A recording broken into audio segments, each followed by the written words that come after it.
나라를 지탱하는데 네 가지 권위가 존재한다고 합니다. 첫 번째는 정치인들의 권위, 두 번째는 백년대계를 책임지는 교사, 교육자들의 권위, 세 번째는 성직자들의 권위, 마지막 네 번째는 아버지의 권위라고 말합니다. 지금 우리가 살고 있는 이 시대는 이러한 권위가 굉장한 위기를 맞고 있음에 누구도 동의하지 않는 사람이 없습니다. 이 땅을 이끌고 있는 정치인들, 존경함에 따르는 사람들을 찾기가 그렇게 쉽지 않습니다. 교육을 책임 맡고 있는 선생님들의 권위도 땅바닥에 떨어지다 못해 지하실로 들어갔습니다. 그리고 이 땅의 권위 가운데 마지막 보루라고 말하는 성직자들마저도 세속에 물든 직업인으로 치부되고 전락해서 세속을 쫓는 사람이 되어버리고 말았습니다. 무엇보다 가장 소중한 이 땅의 마지막 기관인 가정의 보루, 아버지의 권위가 형편없이 나락으로 떨어졌습니다. 분명한 권위의 위기 시대를 맞고 있는 우리들, 그러나 결코 절망이 아님을 우리는 기억해야 합니다. 만약 오늘 저와 여러분들의 가정과 저와 여러분이 몸담고 있는 우리 교회 공동체만이라도 다시금 윤리와 도덕을 회복하고 주님 앞에 바르게 선다면 우리나라는 세계에 우뚝 서는 하나님의 축복받은 나라가 될 줄로 믿습니다. 성경 시편은 우리에게 이렇게 말합니다. 여호와로 자기 하나님을 삼은 나라 곧 하나님의 기업으로 빼신 바 된 백성은 복이 있다. 시편에 두 번이나 이 말씀을 강조합니다. 여호와를 자기의 하나님으로 삼는 나라와 백성 복이 있다고 말합니다. 가리발디는 19세기 이탈리아의 개혁과 통일운동에 공헌한 국민적 영웅입니다. 어느 날 가리발디가 청년들을 모아놓고 민족을 위해 싸우자고 역설했습니다. 한 청년이 우리가 민족을 위해 싸우면 무엇을 얻겠는가? 대가가 무엇입니까? 그러자 가리발디는 단호하게 말합니다. 칼에 베인 상처, 심한 부상, 끝내 죽음이 대가로 주어질 것이다. 그러나 잊지 마시오. 그대들의 상처와 죽음으로 이탈리아는 자유로운 나라가 되며 우리의 후손은 평화롭게 살게 될 것이라고 말했습니다. 자유와 평화는 값없이 그냥 주어질 수가 없습니다. 여러분이 잘 아시는 freedom is not free. 자유는 공짜가 없다. No cross, no crown. 십자가 없이 결코 면류관이 없습니다. 영광이 없다는 말입니다. 고난이 있어야, 어려움과 역경이 지나가야 반드시 평화와 참된 자유가 주어진다고 말합니다. 3.1운동 당시 민족대표 33인 중 한 사람이었던 남궁옥 선생님, 암울한 역사의 한 줄기의 빛으로 살았던 그는 황성신문사 사장을 지냈습니다. 현산학교를 설립했습니다. 관동학회 회장으로 나라를 위해 일했습니다. 우리가 즐겨 부르는 찬송가 371장 삼천리반도 금수강산, 그 찬송가를 바로 이 남궁옥 선생님이 작시했습니다. 그러나 그는 나라를 사랑하는 애국운동의 일환으로 무궁화를 심자고 계속 운동을 펴다가 일본 경찰에 체포되어 모진 고문을 받아 순국하고 말았습니다. 그는 죽음을 앞두고 이런 마지막 유언장을 남기게 되는데, 내가 죽으면 시체를 불살라 곱게 가루내어 무궁화 나무에 그름으로 주게 하라고 말했습니다. 잠언 14장은 우리에게 이렇게 말합니다. 의인은 나라로 영화롭게 하고 죄는 백성을 욕되게 하느니라. 나라를 영화롭게 하는 것, 의롭게 사는 겁니다. 정의롭게 사는 것입니다. 온 백성을 욕되게 하는 것은 죄라고 말합니다. 죄는 백성을 욕되게 하지만 의롭게, 정의롭게, 공의롭게 살아가는 것은 나라를 영화롭게 하는 일이라고 말합니다. 백범 김구 선생님, 독립된 조국 정부 청사가 생겼을 때 그 집에 뜰을 썰고 유리창을 닦는 일을 해보고 죽는 것이 나의 소원이라고 말했습니다. 애국심이란 원래 국가의 이익을 위해 자신의 이익을 희생할 수 있는 정신을 말합니다. 반드시 자신의 목숨이나 재산 또는 명예와 같은 거창한 것이 아니라 할지라도 적어도 최소한 일반적으로 누릴 수 있는 약간의 불편을 감내하면서 타인에게 베풀고 섬기는 사람, 나라를 먼저 생각하는 마음을 조금이라도 갖는다면 그것이 애국심일 겁니다.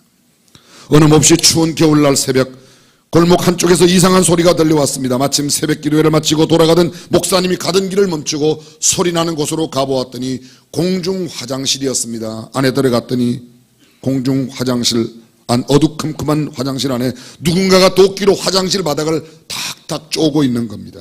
누구시오? 목사님이 물었는데 고개도 돌리지 않고 계속 열심히 바닥을 치면서 대답합니다. 화장실 청소를 하는 중입니다. 그런데 왜 도끼로 화장실 바닥을 그렇게 치는 것이요? 대변이 바닥에 얼어붙었으니 다른 사람들이 와 넘어질까봐 얼어붙은 대변 그것을 찍어내고 있다고 이야기했습니다. 너무도 고마워서 목사님이 호주머니 속에서 돈을 얼마 꺼내서 그 구부리고 있는 일하시는 분 뒷주머니에 넣어주었습니다. 그리고 교회로 사택으로 갔는데 잠시 뒤에 그 사람이 교회로 와서 받은 돈을 헌금을 하고 가더래요. 그 사람이 누구인지 아십니까? 도산 안창호 선생. 하나님과 나라를 향한 충성은 작은 일에서 시작되는 겁니다. 꼭 나라를 위해서 내 목숨을 전장에 갖다 바치지 않아도 내 삶의 현장에서 나라를 생각하고 조국을 생각한다면 그것이 곧 애국심이 아닐까 생각합니다.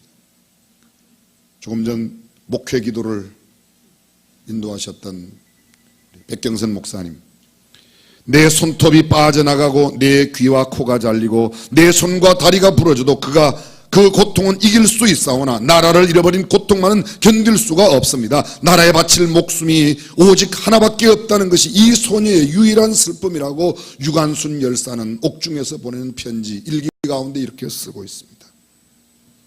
1919년 3월 1일 한반도 218개 군 가운데 213개 군에서 독립만세 운동이 일어났습니다. 만주와 연해주, 도쿄, 오사카, 미국의 필라델피아 이르기까지 세계 각지에 나가 있는 모든 조선 사람들이 조선 독립과 만세 운동을 일으켰습니다. 3.1 운동 후 3개월 동안 시위와 진압 과정에 참여했던 사람들 가운데 7,509명이 죽임을 당했습니다. 15,961명이 부상을 입었습니다. 46,948명이 구금이 되었습니다. 그 이후 1919년 3월 17일 대한민국 임시의정원이 러시아에 세워졌고 불과 한 달도 채 안 된 4월 11일 대한민국 임시정부가 상해에 수립되어서 지금까지 대한민국이 이어져 내려오고 있는 겁니다. 대한민국 헌법 전문이 어떻게 시작하죠?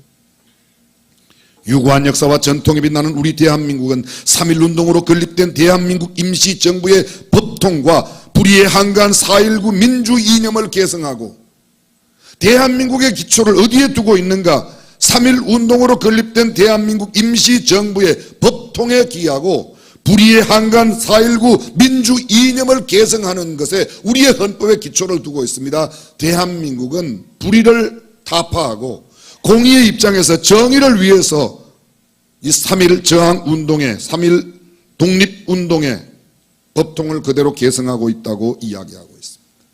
성경은 우리에게 이렇게 말합니다. 너희는 먼저 그의 나라와 그의 의를 구하라. 여기서 두말할 것 없이 그의 나라와 그의 의는 하나님의 나라와 하나님의 의입니다. 그리고 우리가 이 땅에 살아가는 동안에 우리 조국 대한민국 그리고 이 조국이 바르게 서는 일을 위하여 살아가는 이런 모든 그리스도인들이 반드시 해야만 하는 일인 줄로 믿습니다. 하나님은 믿음의 자녀들이 먼저 하나님의 나라와 하나님의 의를 구하는 삶을 통하여 풍성한 은혜를 누리며 살기를 원하시는 분이신 줄로 믿습니다. 스코틀랜드의 정신개혁자 사무엘 스마일스는 인생은 최초에 무엇을 생각을 두고 어떤 생각을 하며 어떤 것에 민감하게 반응을 보이느냐에 따라 그의 삶이 결정된다고 말했습니다.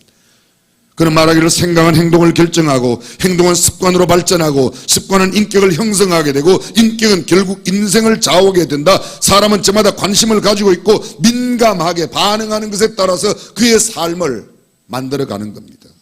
이것을 패러다임, 생각의 기준, 삶의 틀이라고 말하는 겁니다. 내가 어떤 패러다임을 갖고 어떤 삶의 태도로 내가 접하여 내게 다가오는 그 환경에 적응하여 사느냐가 내 인생을 결정한다는 겁니다. 예를 들어 보겠습니다. 돈에 민감한 사람이 있습니다. 돈만 나오면, 돈만 되면 큰 결심을, 돈 조금 손해보면 그냥 견뎌내지 못하는 사람이 있습니다. 돈 되면 뭐를 못하겠냐 별의별 소리를 다 합니다. 그 사람은 기준이 돈입니다. 어떤 사람은 권력이 기준입니다.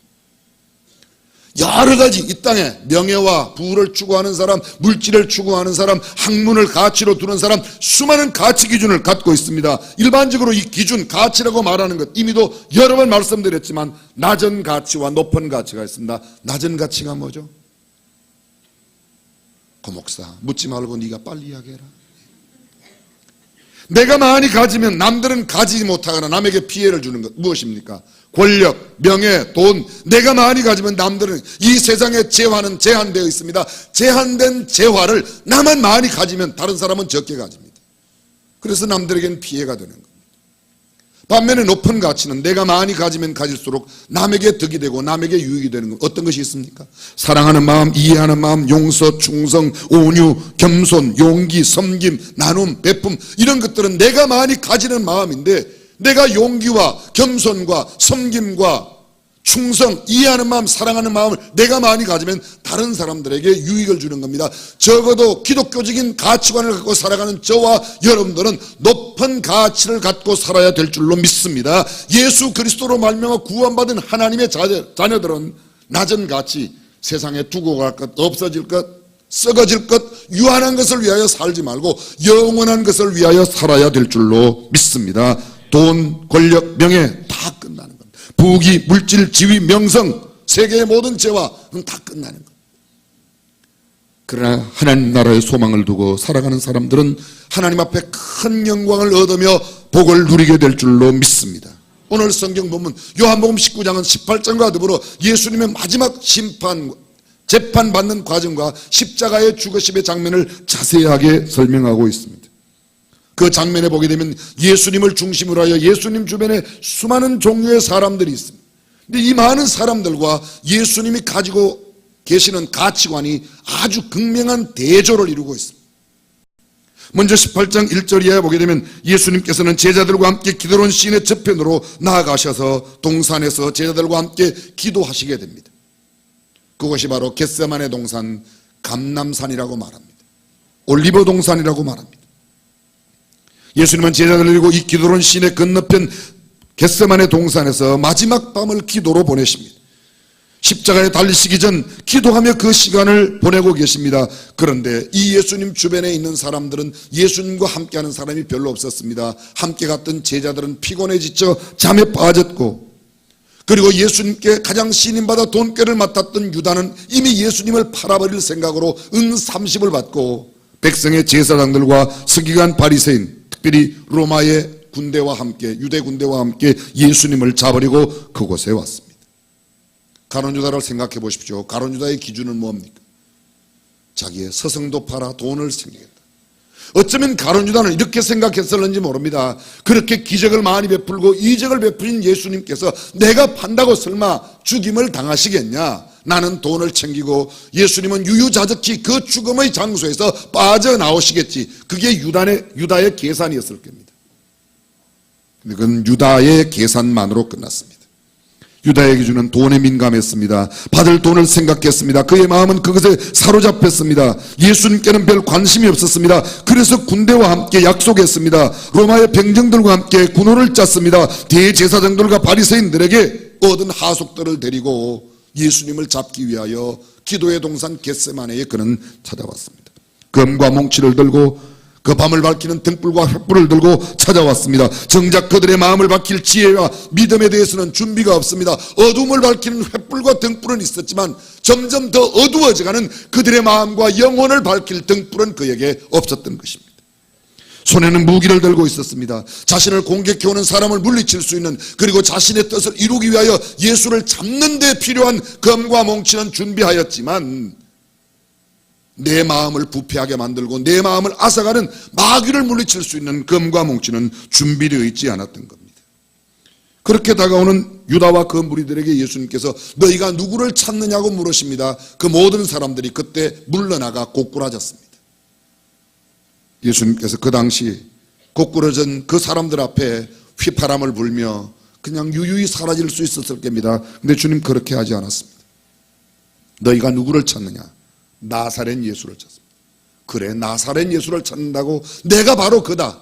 너희가 정말 나사렛 예수를 찾는다면 나와 함께한 이 제자들은 손대지 말아라. 그 다음 성경 구절이 이렇게 이어집니다. 예수께서 그 사랑하는 자들을 끝까지 사랑하셨고 하나도 빼앗기지 않으셨다 말씀하시면 그 제자들을 그곳에서 다 구출하신 것으로 응답되었다고 설명합니다. 그 가운데 베드로도 있었습니다. 베드로 예수님을 지켜보고 있습니다. 그 순간 달려드는 그 사람들 가운데 그가 검을 빼어 대제사장의 종 말고의 귀를 날립니다. 여러분 신기하지 않습니까? 칼을 들고 어떻게 치기에 귀만 날렸을까요? 전에 제가 한번 말씀드렸어요. 이렇게 내려쳤더라면요 귀를 탁 자르고 여기까지 칼이 머물 수가 없지 않습니까? 이렇게 쳤다고 연구한 학자가 있어요. 딱 베드로가 딱 이렇게 쳤는데 말고가 딱 해갖고 이렇게 딱 이렇게 날아갔대. 참 별걸 다 연구해요. 그건 뭐 그리 중요한 건 아닙니다. 예수께서 베드로들어 이르시되 검을 집에 꽂아라. 검을 가진 자는 검으로 망한다. 베드로는 용기 있게 예수님을 보호하겠다고 베드로의 충성된 마음이 겉으로 드러났습니다. 제자들은 눈치만 보고 있을 때 그는 용감히 나셨습니다.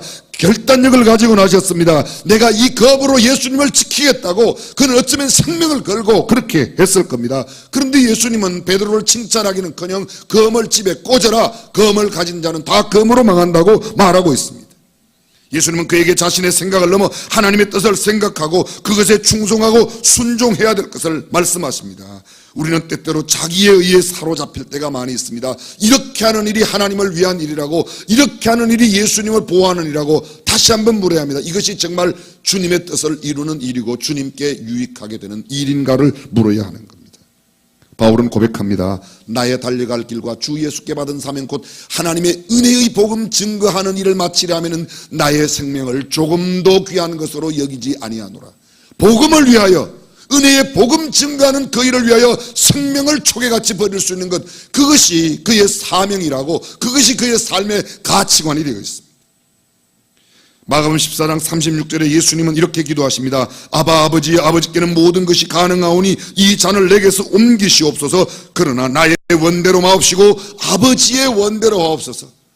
하나님, 이 잔을 옮겨주십시오. 십자가를 옮겨주십시오. 그러나 나의 원대로 마옵시고 아버지의 원대로. 주님의 관심과 초점은 어디에 있습니까? 내 원이 아니었습니다. 내 뜻, 내 생각이 아니었습니다. 내 욕심이 아니었습니다. 아버지의 뜻이 이루어지기를, 아버지의 원대로 되기를 원한다고 이야기하고 있습니다. 믿음은 나의 마음에 하나님의 뜻을 맞추는 것이 아니라 하나님의 뜻에 내 마음을 맞추는 것입니다. 유명한 미국의 대통령 에이브라함 링컨을 여러분들이 기억하실 겁니다. 그는 기도합니다. 하나님이 북군의 편이 되어 주시라고 기도하지 말고 북군이 하나님의 편에 서기를 위하여 기도하라고 말했습니다. 우리는 얼마나 이렇게 많이 기도하는지 모릅니다. 하나님, 하나님이 내 편이 되어 주십시오. 하나님 나에게 힘을 주십시오. 하나님이 나를 구원해 주시고 하나님께서 나에게 승리를 달라고 말합니다. 그것은 올바른 자세가 아닙니다. 하나님, 제가 어떻게 하면 하나님의 편이 될 수 있겠습니까? 어떻게 하면 하나님을 위하여 살 수 있겠습니까? 여러분, 우리가 교회에서 가끔 화나는 일이 있습니다. 또 막 억울해합니다. 뭐 때문에 그래요? 내 생각대로, 내 뜻대로, 내 계획대로, 내가 계산한 대로 안 되기 때문에, 내가 말한 대로 안 되기 때문에, 내 말이 안 먹히니까, 하나님의 말씀대로 이루어지지 않는 것 때문에 괴로워하는 것이 아닙니다. 하나님의 뜻대로 되지 않는 것 때문에 괴로워하고 고통하는 게 아닙니다. 내 생각대로 안 된다고, 내 마음대로 안 된다고 화내고 골부리는 겁니다. 부부싸움 뭐 때문입니까? 내 마음대로 안 되는 것 때문에 그래요. 내 마음대로. 왜 네 마음대로 하냐? 남편이면 다 하냐? 그럼 아내면 다 합니까? 어떻게 하면 하나님을 위하고 어떻게 하면 상대를 위할까 하는 마음이. 고린도전서 1장 18절입니다. 십자가의 도가 멸망하는 자들에게는 미련한 것이요 구원을 얻는 우리에게는 하나님의 능력이, 하나님의 뜻을 이루시기 위하여 예수님은 스스로 잡히셨습니다. 십자가의 도, 멸망하는 자들에게 미련하게 보이지만 구원을 얻는 우리에게는 하나님의 능력이 됩니다. 이 예수님께 찾아왔던 군대와 천부장, 유대인의 하속들, 예수님을 잡아서 안나스의 집으로 끌고 갑니다. 안나스는 대제사장이었고 그 해의 대제사장인 가야바의 장인이었습니다. 안나스도 대제사장, 가야바도 대제사장. 요사이 말하면 목사 가운데도 보통 목사가 아닙니다. 그 해의 대표 목사예요. 그런데 이 가야바 대제사장, 그 해의 대제사장이란 말은 이스라엘 12지파를 전부 다 반으로 나누면 24반차로 나눕니다. 그 24반차가 올해는 누가 대제사장이 되어 백성의 죄를 대속하여 속죄일, 유대의 원력으로 7월 10일에 하나님 앞에 나가 제사를 드릴까, 그 제비를 뽑습니다. 그런데 그 해에는 가야바가, 예수님이 십자가에 잡혀 돌아가실 때 그 해에 대제사장은 가야바였습니다. 안나스의 사위였습니다. 그런데 대제사장의 사위 대제사장 가야바는 공동체를 위해 한 희생이 필요하다고 말했던 사람입니다. 무슨 말인가 하면 예수님 한 사람만 희생시키면 우리 유대민족이 편안하고 당신의 권력도 내 권력도 내 자리도 네 자리도 지킬 수 있다고 말했던 그런 사람입니다. 그는 그의 장인과 함께 공모했습니다. 인류 역사에 큰 아픔을 남긴 사람들이 많이 있습니다. 그 중에 인구론으로 유명한 멜서스, 여러분이 잘 기억하실 겁니다. 그는 인구론을 이야기할 때 다수를 위하여 소수의 희생도 괜찮다는 이상한 논리를 폈습니다. 여러분 혹시 마키아벨리를 기억하십니까? 군주론을 썼습니다. 마키아벨리의 군주론이 긍정적인 면에 기여한 것도 많이 있지만 이 마키아벨리즘 하려고 하는 소위 아주 잘못된 사상 하나가 뭔가 하면 인구를 조절하기 위해서는 때로 전쟁이 일어난다. 전쟁의 필요론을 이야기하는 겁니다. 전쟁이 꼭 나쁜 것은 아니라고 이야기하고 전쟁의 유익함을 이야기하는 이상한 논리를 폈습니다. 성경은 그렇게 말하지 않습니다. 성경은 이렇게 말합니다. 온 인류를 구속하기 위하여 하나님께서 독생자 예수 그리스도를 보내주시고 예수 그리스도를 믿는 모든 사람을 구원하시는 게 하나님의 뜻인 줄로 믿습니다. 바울이 디모데에게 보낸 편지 가운데 이런 말씀을 주님 말씀하십니다. 하나님은 모든 사람이 구원을 받으며 진리를 아는데 이르기를 원하는 모든 사람이, 어떤 사람? 가난한 사람, 병든 사람, 장애인, 헐벗은 사람, 굶주린 사람, 사회에 멸시받고 천대받는 그 마지막 한 사람까지 구원받기를 원하시는 것이 하나님의 뜻인 줄로 믿습니다. 쓰레기 같은 저 인간들은 없어져야 돼, 그런 게 아닙니다.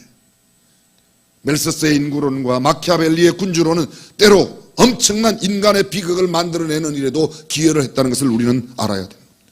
대제사장 가야바와 그의 장인, 그의 장인 안나스, 그들은 권력에 민감했습니다. 권력에 대한 욕망, 자신의 권력을 유지하고 더 강화하기 위한 것에 마음을 두었습니다. 육체의 정욕과 안목의 정욕, 이성의 자랑에 눈이 어두웠습니다. 그들은 양심의 소리를 거부했습니다. 그리고는 예수를 십자가에 못 박는 일에 혈안이 되어 있습니다. 그들의 욕심은 죄를 잉태하였고 그 죄는 결국 사망을 초래했습니다. 그런데 여러분, 이런 사람 말고도 베드로와 요한 같은 예수님의 제자도 마찬가지입니다. 조금 전에 베드로에 대한 이야기를 했지만 요한은 당시에 안나스의 집에 따라갔습니다. 성경은 요한을 대제사장과 아는 다른 제자라고 기록하고 있습니다. 요한은 대제사장과도 인연을 가지고 있습니다. 아니, 그는 어쩌면 대제사장도 잘 알고 예수님도 잘 아는 이중의 인격으로 양다리를 걸치고 있는 사람인지 모르겠습니다. 아무런 거리낌 없이 안나스의 집을 드나들 수 있었습니다. 우리는 종종 보험을 들어야 한다고, 어려운 당하면 이쪽에 가야 된다고, 가끔 이런 사람이 있어요. 혹시 천국 없으면 극락이라도 가야 되니까 1년에 한 번쯤은 절에 가야 된다고. 웃기는 소리 하지 마세요.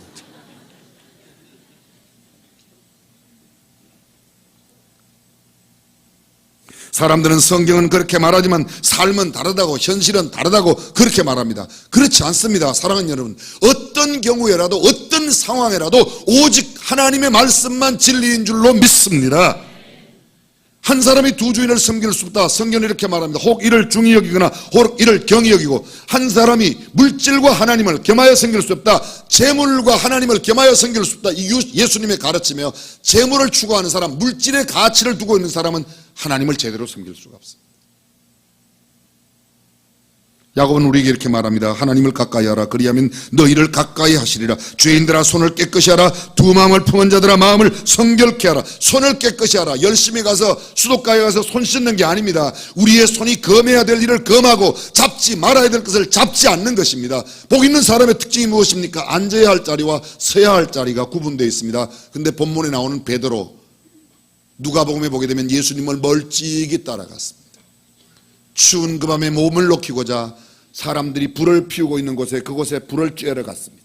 그는 육신의 몸을 녹이고자 불을 쬐러 갔지만 그곳에서 계집아이를 만나 예수님을 모른다고 3번이나 부인하고 있습니다. 불리한 상황이 되자 예수님도 부인하는 사람, 그가 베드로입니다. 용감하게 검을 빼들었지만 예수님을 따라가는 일에는 멀찍이 따라갔습니다. 자기의 육신의 몸은 녹일 수 있지만 얼어붙어가는 자기의 마음과 정신과 생각, 영혼을 따뜻하게 할 수 있는 하나님의 말씀은 그에게서 점점 멀어지고 있었습니다. 사랑하는 성도 여러분, 돈이 필요하다고 아무 돈이나 받습니까? 내게 주는 것이라고 아무 것이나, 배고프다고 아무거나 먹습니까? 먹지 말아야 할 것, 받지 말아야 할 것을 잘못 먹음으로, 잘못 받음으로 지금 옥에 가 있는 사람들이 얼마나 많이 있습니까? 사랑하는 성도 여러분, 우리가 정말 영적인 분별력을 갖고 민감한 영적인 센서를 갖고 취할 것을 취하고 버릴 것을 버릴 수 있는 성도가 되시기를 주님의 이름으로 축원합니다. 언젠가 말씀드렸어요. 한 인디언이 신사와 함께 뉴욕의 중심가를 걸어가다가 갑자기 이야기합니다. 여기 풀벌레 소리가 아니 이런 뉴욕 중심가에 무슨 풀벌레 소리가 나요? 잠깐만. 그 인디언이 건물 뒤로 돌아가더니 화단에서 금방 벌레 한 마리를 잡았습니다. 이거 소리라고. 아니 어떻게 이 소리를 들을 수 있냐고. 자기는 늘 숲에 살면서 이 민감한 풀벌레 소리에 아주 촉이 발달되어 있다는 겁니다. 센스가 있는 거예요. 그러면서 그는 주머니에 손을 넣고 동전을 몇 개 끄집어내서 길에 던진다. 쨍그랑 땡그랑. 돈이 떨어지니까 사람들이 막 돈을 주겠다고. 저 사람들은 돈 소리를 잘 듣는 사람. 사랑하는 성도 여러분, 저와 여러분들은 무슨 소리에 귀를 잘 기울입니까? 어떤 소리에? 돈 떨어지는 소리에? 풀벌레 소리에? 아니면 세미하게 들려오는 하나님의 음성에 귀를 돌리고 있는지 스스로 물어보아야 될 것입니다. 마가복음 5장에 보게 되면 12해를 혈루증으로 앓던 여인의 이야기가 있습니다. 그의 아픔을 고치기 위하여 많은 의원에게 많은 괴로움을 받았습니다. 명의 명약을 찾아다녔습니다. 모든 재물을 다 허비했습니다. 그의 몸은 엉망이 되어 있습니다. 찾고 또 찾고 몸부림쳤습니다. 그런데 그의 결국은 고통이었습니다. 그의 삶에는 이제 절망과 공허만이 다가오고 있었습니다. 열심을 낼수록 더 힘겨워졌습니다. 우리의 생각과 우리의 노력은 노력하면 해도 얻어지는 것이 없이 결국은 다 두고 갈 것, 없어질 것, 썩어질 것, 유한한 것을 위해 살아갑니다. 그러한 인생들에게 예수님은 말씀하십니다. 수고하고 무거운 짐진 자들아 다 내게로 오라. 내가 너희를 쉬게 하리라. 할렐루야. 하나님이 우리에게 참된 쉼을 주실 줄로 믿습니다. 예수님 말씀하세요. 평안을 너희에게 주노니 곧 나의 평안을 너희에게 주노라. 내가 너희에게 주는 것은 세상이 주는 것 같지 아니하니라. 세상은 줄 수 없는 참된 평안은 주님께만 얻을 수 있는 줄로 믿습니다. 그러므로 우리는 주님 앞에 나와야 되는 겁니다. 오늘 성경 예수님 주변에 있는 많은 사람들 돈에 눈이 어두워 있습니다. 권력에 눈이 어두워 있습니다. 자기 자리에 눈이 어두워 있습니다. 세상 것에 물들어 있습니다. 하나님과는 전혀 상관없습니다. 하늘의 뜻과는 상관없습니다. 주님을 참으로 위하는 일에는 전혀 상관없는 사람들입니다. 심지어는 예수님을 따라다녔던 제자들마저도 그렇게 예수님을 다 떠나갔습니다. 오늘 본문에 나오는 빌라도를 보십시오. 빌라도 예수님을 재판합니다. 빌라도는 당시에 팔레스타인의 총독이었습니다. 시저 황제의 보냄을 받고 유대의 총독으로 와 있는 빌라도, 그는 예수님을 신문합니다. 그런데 죽일 혐의를 찾지 못했습니다. 사람들 앞에 나가 이야기합니다. 백성의 대제사장 서기관들 앞에 나가 이야기합니다. 내가 그에게서 죽일 죄를 찾지 못하였도 그를 내가 낳아 주어야 된다고 그렇게 이야기합니다. 그런데 그들은 소리 지릅니다. 6월절에 절기가 되면 한 사람의 죄수를 놓아줄 수 있는데 내가 예수를 놓아주면 어떻겠냐. 그들은 바라바를 놓아달라고 소리를 지릅니다. 근데 그 민중의 소리 때문에 그는 강도 바라바를 놓아주고 예수님을 십자가에 못 박게 합니다. 요한복음에는 나오지 않지만 다른 복음서에 보게 되면 그의 아내가 와서 이야기합니다. 예수님을 죽이면 되지 않는다고, 저에게 나쁜 일을 하지 말라고 이야기합니다. 그런데 그는 내어 주었습니다. 아내가 예수님을 죽이지 말라는 그의 권면도 거부했습니다. 그는 아내의 소리도 거부했습니다. 양심의 소리도 거부했습니다. 자기가 재판하여 죽일 죄가 없다는 것을 알고 있음에도 불구하고 백성을 두려워했습니다. 백성의 소리에 민감했습니다. 그는 하나님의 소리를 거부했습니다. 역사의 소리를 거부했습니다. 아내의 소리를 거부했습니다. 양심의 소리를 거부했습니다. 그리고 십자가에 예수님을 못 박게 내주었던 겁니다. 민중을 더 두려워했습니다. 자기의 자리를 잃을까봐 더 안달되어 있었던 사람입니다. 그는 세상의 눈치를 보는 인생을 살았습니다. 자신의 신념이 아니라 다른 사람들의 태도에 따라 내 삶의 결정을 하는 사람, 매우 자존심은 있었지만 자존감이 낮은 사람이었습니다. 사람의 눈치를 보지만 하나님의 눈치를 보지 않는 사람입니다. 사람들의 소리는 귀를 기울이지만 하나님의 음성을 듣지 않는 사람입니다. 사랑하는 성도 여러분, 우리는 빌라도와는 달리 세상의 소리에는 좀 귀가 어두워도 하나님의 소리에 귀 밝은 사람이 되시기를 주님의 이름으로 축원합니다. 하나님의 눈치 보는 사람, 그것이 영적 센스입니다. 그것이 진정한 믿음입니다. 그것이 겸손입니다. 그것이 참된 순종의 삶입니다. 사도행전 4장 19절에 보게 되면 베드로와 요한이 성령 충만하고 난 뒤에 복음을 전합니다. 그러다 공회에 붙들려 갔습니다. 공회의 사람들이 채찍질로 그들을 치고 다시는 내가 예수의 이름을 전하지 말라고 이야기합니다. 그때 베드로와 요한의 이야기가 뭡니까? 성경은 이렇게 말합니다. 베드로와 요한이 대답하여 가로되 하나님 앞에서 너희 말 듣는 것이 하나님의 말씀 듣는 것보다 옳은가 판단하라. 우리는 보고 들은 말을 말하지 아니할 수 없노라. 그들은 생명을 걸고 예수 그리스도의 십자가의 증인이 되겠다고 이야기하고 있습니다. 바울이 갈라디아 교회에 보내는 편지 갈라디아서 1장 10절에 보게 되면 이런 말씀이 있습니다. 이제 내가 사람들에게 좋게 하랴 하나님께 좋게 하랴 사람들에게 기쁨을 구하랴 내가 지금까지 사람의 기쁨을 구하는 것이었다면 그리스도의 종이 아니니라. 사랑하는 성도 여러분, 여러분은 하나님을 좋게 하십니까? 사람을 좋게 하십니까? 하나님을 기쁘시게 합니까? 사람을 기쁘게 하려고 하고 있습니다. 내 마음의 기쁨을 추구하고 있습니까? 하나님의 영광을 구하고 있습니까? 어느 일에 우리가 민감합니까? 어느 소리에 반응이 정말 잘 보이는 그런 민감성을 갖고 있습니까? 로마의 병정들, 빌라도, 대제사장, 서기관, 심지어는 베드로, 그 집에 있는 여인, 하인까지 그들 모두는 다 세상의 귀에만 귀를 기울였습니다. 그러나 주님은 하늘의 뜻, 아버지여 아버지의 뜻을 이루게 해달라고 기도하고 있습니다. 예수님 십자가 위에서 7마디 말씀을 하셨습니다. 우리는 그것을 가상칠언이라고 하는 첫 번째 말씀이 이렇게 말씀하십니다. 아버지여 저희를 사하여 주옵소서 자기의 하는 것을 알지 못함이니이다. 알지 못한다. 마땅히 알아야 할 것을 알지 못하는 영적 무지에 있는 사람들이 예수님을 십자가에 못 박았습니다. 로마의 병정들과 더불어 예수의 십자가의 곁에는 그의 모친과 이모와 글로바의 아내 마리아, 막달라 마리아 여럿이 있었습니다. 예수님 마지막 그 요한에게 자기의 육신의 어머니를 부탁하는 이야기가 성경에 있습니다. 짧은 시간 그 모든 이야기를 다 나눌 수 없지만 아주 극명한 예수님과 예수님 주변에 있는 사람들이 극명한 대조를 이루고 있습니다. 그들 모두는 자신의 마음을 채우기 위해 분주했습니다. 자신의 이익을 챙기기 위해, 자신의 욕망을 채우기 위해, 돈을 얻기 위하여 자신의 안위와 자신의 자리, 자신의 입장과 자신의 즐거움, 자신의 습관과 자신의 생각, 자신의 욕망과 자신의 안정, 자신의 명분, 자신의 것을 위하여, 내 것을 위하여 살아가는 사람들이었습니다. 그것에 민감했습니다. 하나님을 위하여, 주님을 위하여는 하나도 내놓지 않았습니다.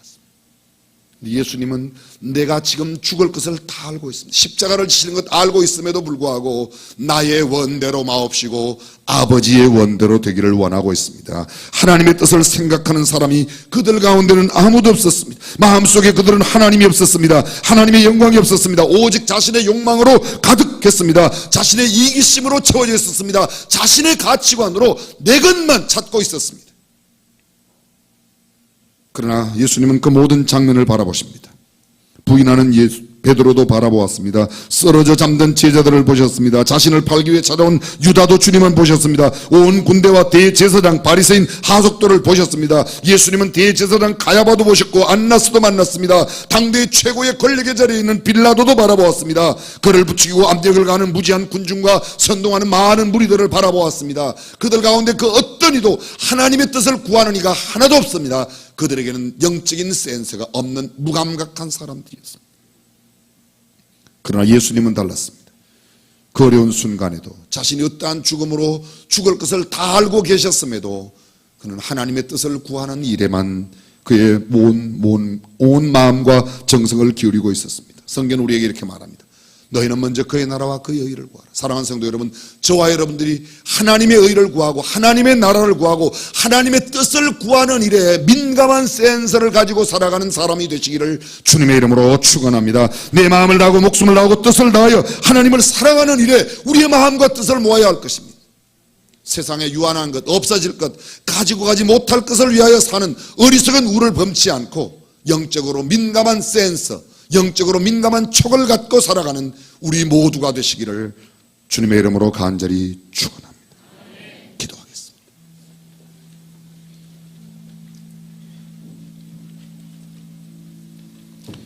자신을 향하여 채찍질하고 희롱하는 로마의 병정들, 자신의 옷을 찢고 나누는 로마의 병사들, 예수님은 자신의 죽음의 자리까지 따라온 어머니 마리아 그리고 그 여인들, 사랑하는 제자들을 보시며 제자에게 부탁합니다. 예수님은 어쩌면 죄악을 깨닫지 못하는 사랑하는 백성들을 보시고 그들을 지켜보시며 눈물 지으시는 하나님 아버지를 바라보시고 그 하나님 아버지의 뜻 이루기를 마음에 두셨습니다. 지나간 날들 우리는 어떻게 살아왔는지, 무엇을 기준으로 어떤 가치로 살아왔는지, 어디에 민감한 반응을 보이며 살아오셨습니까? 나를 기분 나쁘게 하는 것, 나를 기분 좋게 하는 것, 내가 추구하는 물질을 얻는 그 일에 민감한 생각을 갖고 살지는 않으셨습니다. 이것 하면 돈이 될까? 이것 하면 내게 유익할까? 이 일을 하면 하나님이 영광을 받으실까? 이 일을 하면 영혼이 구원될까? 이 일을 하면 교회의 덕을 세울까? 이 일을 하는 것이 나라의 덕이 될까? 어느 편에 서시겠습니까?